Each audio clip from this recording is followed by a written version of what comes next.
Well, welcome back to GEEKY Reviews. I'm your host, Michael Wilkerson, and this is going to be my review for Season 1, Episode 2 of Agents of S.H.I.E.L.D. This episode is titled 084. It picks up 19 hours before the events of a supposed breach that ends up happening. Coulson is just brought on Skye, and Skye has just accepted Coulson's offer to be his consultant, I should say. And basically, it's her first day. Fitz and Simmons are showing her around. And it's a really nice moment. Ward isn't as accepting of her this episode as he still doesn't trust her. He still believes that her working with the rising tide could be kind of like a almost, I guess, breach of their security, and it could, lead her to exposing S.H.I.E.L.D. more through that kind of organization, or her working through that, which in a way, it kind of makes sense. I understand why he's so, opposed to that. And I did say, I did want to correct myself from the first episode review I did. I said Riptide. I meant Rising Tide, just for the organization she was working with. But I like a lot of what they kind of set up this episode for them, and them learning to work as a team.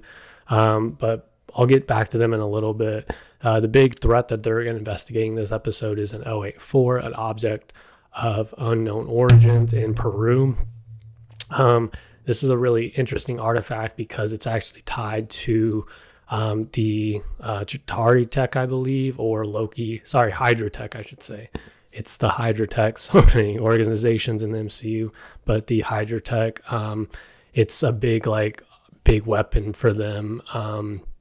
I was surprised that they were tying into Captain America a little bit more with, after the aftermath of Red Skull and Hydra and everything that happened. I think this happens before Winter Soldier, when we actually find out a lot about, Hydra and all of that becomes such a big presence in the MCU. But we'll stick to this episode for now. The first part they kind of start introducing when they go and investigate this is that it's an artifact that's been there for about 1,500 years. And Fitz and Simmons, they have this very funny, cute comedic banter. They're very quirky, and they're just very geeking out about science, the science of it all, which, it's a big breath of fresh air.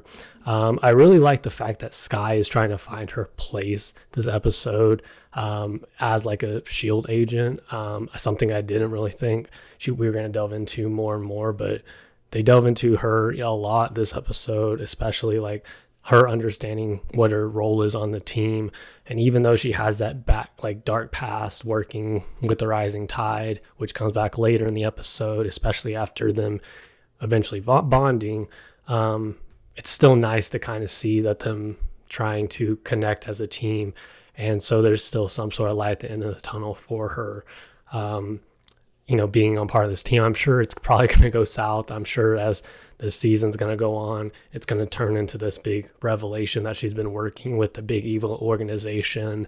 I'm intrigued to see what the rising tide is, if that's related to Hydra, or if that's related to something bigger, which I don't know what could be really bigger than that, but they kind of alluded that the weapon is something that could be even bigger than Hydra, which is crazy. But yeah, the big thing that causes the whole breach on the plane is this girl that Coulson used to know back in the military days. It's a Peruvian military troupe, I should say. And her name is Camila Reyes. They had a past, apparently. It's a predictable villain. I suspected it was going to be something predictable, something that only this show goes into. It's very over the top. It's a very this is, I don't know, I think this is a better version because of what we saw. And I hate to kind of pivot and compare this to a movie like Madam Web, where they do the Peruvian spider people, but that's the only other Peruvian people I could think of in media right now for whatever reason. But I think with this Peruvian military troupe, it's a better version of that, if that makes sense. Obviously anything's better than that movie, but yeah, but I thought it was a very predictable kind of military troupe.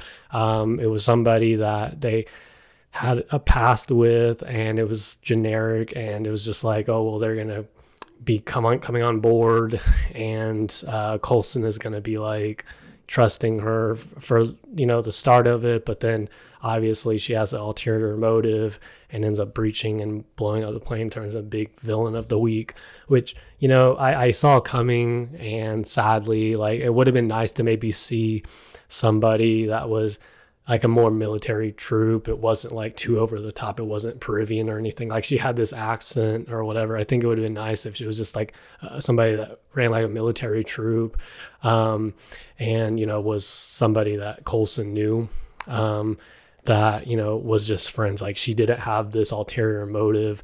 I thought, like, if they added that kind of element to it, I thought it could have maybe made the team stronger. But I kind of do understand why. They already have like a big team of like SHIELD agents this episode, and they're establishing, Skye as a new consultant, as Agent Coulson's consultant, Ward being brought on, not trusting him, and a lot of the, overall theme and story of them trying to figure out what it means to be a team comes up in this episode, which makes sense. So I understand why they didn't go too much into that. So I'm not going to fault them for that too much. But I will say that, I did like their kind of friendship. Again, that's one of the things I wish we would have seen more of. I do like their, like, Coulson and Rhea's friendship that they developed this episode, and I could see that, but I also understood that it's going to be predictable. There's going to be some sort of twist because something has to happen to him almost getting sucked out of the plane. And of course that leads to this whole big espionage on the plane, tying, all the SHIELD agents up. But I think, and it even includes Ming, which is crazy because she's just somebody that just drives them there, but or just flies the plane there. So I'm surprised that she was so involved too much, but she used to be called the Cavalry, which I like. That was pretty cute, but she was so serious about it, which was hilarious to Ward when they were first coming in. And talking in that Peruvian jungle area, I thought was funny. But I think what made it funny for me was that just Agent Ward is calling like Ming the Cavalry, because it's funny because like it's in a way weirdly ironic, just because it's coming from an actual agent that is just in a way like a lack. Like I can kind of see them being like, as a comparison for Marvel, like the Hawkeye and Black Widow of this show, just because they're in a way just like they just, they're there in a good, they have guns, they have like hand-to-hand combat, they don't have superpowers. I mean, not that anybody in the show has superpowers, but in a way, like, this is their version of Black Widow and Hawkeye, if that makes sense, which I thought was funny without making it too obvious that it was them. I thought the twist that Skye was working with the Rising Tide, I thought, they alluded to this in the pilot, that she was having this like alternate, like deceptive kind of character arc. And I could see, why, she wouldn't, like, Ward wouldn't want to trust her. And we actually see why we wouldn't want to trust her in a sense. But I'm glad that, they at least confirmed it. They didn't stretch it out too far for her to be revealed that she has been working with this secret organization. I mean, like I said, I'm intrigued to see where that kind of goes with it, how much she's going to play into the overall narrative this season.